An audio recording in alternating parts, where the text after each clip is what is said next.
Hello again, I'm Jennifer Elise. I've been working with Ryan for a long time and I run the entire new development business here at Sirhan. My approach is similar to Ryan's, but I like to think of it more as playing all sides of the court.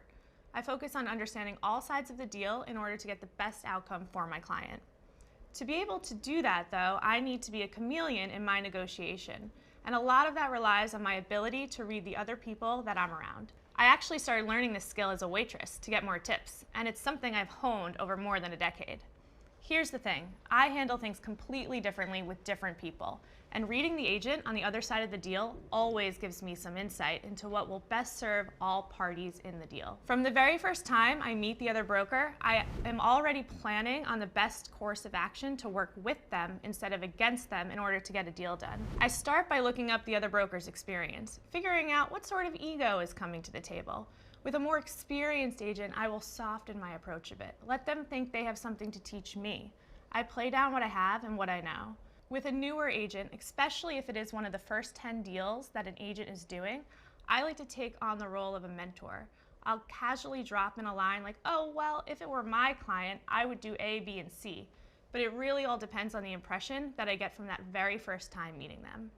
When I'm looking at the big picture of a sale, I'm constantly shifting tactics and combining techniques to fit the needs of a situation. It's really about a balance for me. Part of this is balancing transparent communication with selective silence. I almost never answer anything too quickly, especially if there's a lot of emotion at play. Silence can speak for itself sometimes, and it puts you in a place where the other person tells you their story so you can assess from there. For example, I was representing a seller on this great property that has been on the market for a little while. We had an interesting buyer come through multiple times over the course of just a few days.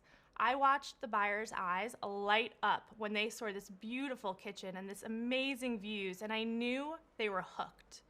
When the buyer's agent sent me their offer, I was surprised. It was very under ask, far lower than I knew the seller would be comfortable with. I knew how badly this buyer wanted the place, so I told the other agent that I received the offer and that it is lower than the seller would accept, but I'll present it to my client and see if they wanted to counter. And then I went silent. I waited. I didn't get back to him for a few days.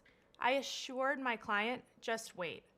They'll come up. The buyer agent reached out with a revised offer at ask. My seller was thrilled. The buyer got the home of their dreams, and the other agent and I moved quickly to get the deal closed.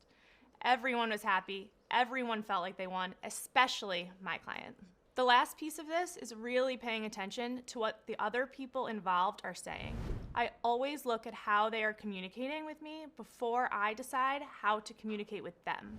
Watching how they communicate can give you insight to how motivated an agent's buyer or seller is, or whether someone is trying to over or underprice something. For example, if someone is really pushing a sale or a price, that lets me know something.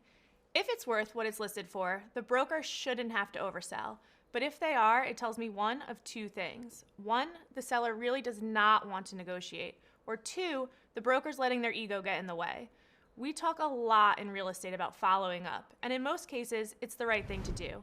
But in negotiation, it can be very revealing if you actually do follow up too much. If another agent keeps following up with me after I've shown my buyer a place, I know they are more motivated to sell. This typically means there is more negotiation room. Now, if all of this sounds like a lot of work to think through, it is. But you've heard us say before, take care of the work and the work will take care of you. Success in negotiation comes from being a chameleon, adapting to the situation at hand. Next up, I'll talk all about how I manage expectations on all sides of a transaction, and how managing those expectations makes negotiation easier and more efficient on all sides.